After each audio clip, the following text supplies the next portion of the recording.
Hi friends, welcome to my channel. Chakri గురించి గుండె పగిలే నిజం తెలుసుకుని ఊహించని నిర్ణయం తీసుకున్న మహా షాక్లో తాయారు. అసలు ఇదంతా ఎలా జరిగింది తెలుసుకోవాలి అనుకుంటే వీడియోని చివరి వరకు స్కిప్ చేయకుండా చూసేయండి. అలాగే పొదరిల్లు సీరియల్ లేటెస్ట్ ఎపిసోడ్ టీవీలో కన్నా ముందుగా చూడాలి అనుకుంటే వెంటనే మన ఛానల్ని సబ్స్క్రైబ్ చేసుకుని పక్కనే ఉన్న గంట సింబల్ ఆల్ మీద క్లిక్ చేయండి. అప్పుడే ప్రతి వీడియో మీరు మిస్ కాకుండా చూసేవచ్చు. ఇక మహా అయితే వెళ్ళిపోవాలని నిర్ణయించుకుంటుంది. నేను ఇక్కడే ఉంటే చక్రి తన మనసు మార్చుకోడు, నేను ఇంకా తనని భర్తగా అనుకుంటున్నానని అనుకుంటాడు. ఎన్ని జరుగుతున్నా నేను ఇంట్లోంచి వెళ్ళిపోవడం లేదు అంటే నాకు కూడా తన మీద ఇష్టం ఉందని అనుకుంటాడు. నేను ఇక్కడి నుంచి వెళ్ళిపోవాలి అంటూ మహా అయితే నిర్ణయించుకుంటుంది. మరొక వైపు చక్రి అయితే కంగారు పడుతూ ఉంటాడు. నేను తప్పు చేశానా? నా మనసులో ఉన్న ప్రేమ గురించి తనతో చెప్పి చాలా పెద్ద తప్పు చేశానేమో. ఇప్పుడు తను ఏ నిర్ణయం తీసుకుంటుందో, తను గనుక ఇంట్లోంచి వెళ్ళిపోతే ఇప్పుడు మా ఇంటి పరిస్థితి ఏంటి? ఎవరూ కూడా తట్టుకోలేరు. ముఖ్యంగా కన్నా అయితే అస్సలు తట్టుకోలేడు. ఇప్పుడు ఏం చెయ్యాలి? నేను పొరపాటు చేశానా అంటూ చక్రి అయితే చాలా కంగారు పడుతూ ఉంటాడు. ఇంతలో అప్పుడే మాధవ్ అయితే వస్తాడు. ఏమైందిరా చక్రి, ఎందుకంత కంగారు పడుతున్నావని అడుగుతూ ఉండగా, ఏమీ లేదన్నయ్య, నేను ఈరోజు నా మనసులో ఉన్న ప్రేమ గురించి మహాతో చెప్పాను. తను ఎప్పటికీ కూడా ఈ ఇంటి కోడలుగా నా భార్యగా ఉండిపోవాలన్నదే నా కోరిక. తనని ఎంతగా ప్రేమిస్తున్నానో తనకి తెలిసేలా చేశాను. ఇప్పుడు తను ఏ నిర్ణయం తీసుకుంటుందో అని భయం వేస్తుంది.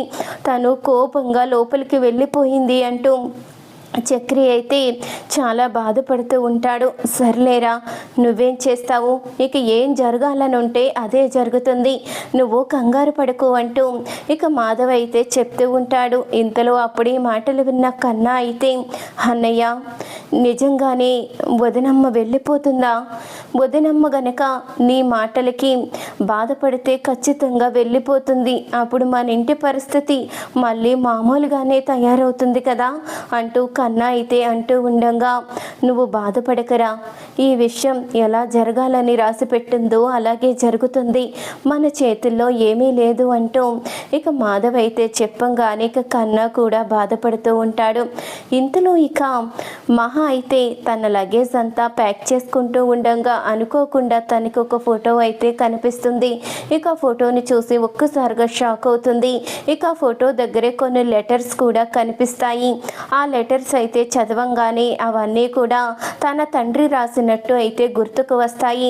అప్పుడే లెటర్స్ అన్నీ తీసుకొని చక్రి దగ్గరికి అయితే వస్తుంది మహా అయితే అడుగుతూ ఉంటుంది, ఈ లెటర్స్ అన్నీ ఎవరివి? మీ ఇంట్లో ఎందుకున్నాయి అంటూ అనగానే, ఇవన్నీ మా అమ్మకి వచ్చిన లెటర్స్. మా మామయ్య ఉన్నారంట, మా మామయ్య ఈ లెటర్స్ అన్నీ రాశారు. కానీ అతను ఎక్కడుంటాడో తెలియదు, అసలు ఎవరో కూడా మాకు తెలియదు, కనీసం అతను రూపం కూడా మాకు తెలియదు. మా అమ్మతో పాటే అతను కూడా ఉన్నాడో లేడో కూడా మాకు తెలియని పరిస్థితి. ఇవన్నీ ఆ లెటర్సే అంటూ ఇక చక్రి చెప్పంగానే అప్పుడే మహాకైతే అర్థమవుతుంది, చక్రి కన్న తల్లే తన మేనత్తని. అంటే నాన్న ఎప్పుడు ఈవిడ గురించే బాధపడేవారు, ఈవిడ గురించే చాలా తప్పించిపోయేవారు. అంటే చక్రి నా మేనత్త కొడుక అంటూ ఇక ఆలోచిస్తూ ఉంటుంది మహా అయితే. అంటే ఇది నా మేనత్త కుటుంబం, నేను ఈ కుటుంబాన్ని దూరం చేసుకోలేను. చక్రి నాకు బావవుతాడు, తను కూడా నన్ను ప్రాణంగా ప్రేమిస్తున్నానని చెప్పాడు. నేను కూడా అర్థం చేసుకుంటే సరిపోతుంది కదా. అయినా మా ఇద్దరికి లోకం దృష్టిలో పెళ్లి జరిగిపోయింది. ఇప్పుడు నేను గనక ఇంట్లోంచి వెళ్ళిపోయినా ఈ బంధం కాదనుకున్నా నాకు కూడా ఎలాంటి విలువ ఉండదు. అందుకని నేను ఇక నుంచి చక్రి భార్యగానే ఉండిపోవాలి అనుకుంటున్నాను. తన ప్రేమలో ఎలాంటి కల్మషం లేదు. నా ప్రేమ గురించే తనన్ని అబద్ధాలు చెప్పాడు, అన్ని మోసాలు చేశాడు. ఇవన్నీ నా కోసమే చేసినప్పుడు నేనెందుకు తనని అపార్థం చేసుకోవాలి అంటూ ఇక మహా అయితే నిర్ణయించుకుంటుంది. అప్పుడే చక్రిని ఒక్కసారిగా కౌగిలించుకుని ఐ లవ్ యూ అయితే చెప్తుంది. చక్రి, నేను నిన్ను వదిలేసి వెళ్ళిపోవాలి అనుకున్నాను, కానీ ఈరోజు నిర్ణయించుకున్నాను నేను నిన్ను ఎప్పటికీ దూరం చేసుకోకూడదు అని. ఇది నా కుటుంబం, ఇది నా అత్తారింటి కుటుంబం, దీన్ని చక్కదిద్దడం నా బాధ్యత. ఈ ఇంటి కోడలుగా నేను ఈ కుటుంబాన్ని చూసుకుంటాను, నిన్ను కూడా ఎప్పటికీ దూరం చేసుకోను అంటూ మహా అయితే చక్రితో చెప్పేసరికి చక్రి అయితే ఎంతో సంతోషపడిపోతూ ఉంటాడు. అప్పటికి ఇదంతా చూసిన తాయారైతే ఒక్కసారిగా షాక్ అవుతుంది. ఇదేంటి 6 నెలల్లో విడిపోతారు అని తెలుసుకొని ఈ కుటుంబాన్ని ఒక ఆట ఆడుకోవాలని వస్తే ఇలా జరిగిందేంటి? ఈ అమ్మాయి ఎప్పటికీ వెళ్ళిపోను అంటుందేంటి? అంటే నిజంగా ఇంటి కోడలుగా ఉండిపోతుందా? ఈ అమ్మాయి చాలా సమర్థురాలు. ఈ అమ్మాయి గనక తలుచుకుంటే ఖచ్చితంగా ఈ కుటుంబాన్ని బాగు చేస్తుంది. ఇంకా మిగతా కోడళ్ళు కూడా ఇంట్లో అడుగు పెట్టేలా చేస్తుంది. వెళ్ళిపోతుంది కదని సంతోషపడుతూ వచ్చాను అంటూ ఇక తాయారైతే అదంతా చూసి షాక్ అయి చూస్తూ ఉంటుంది.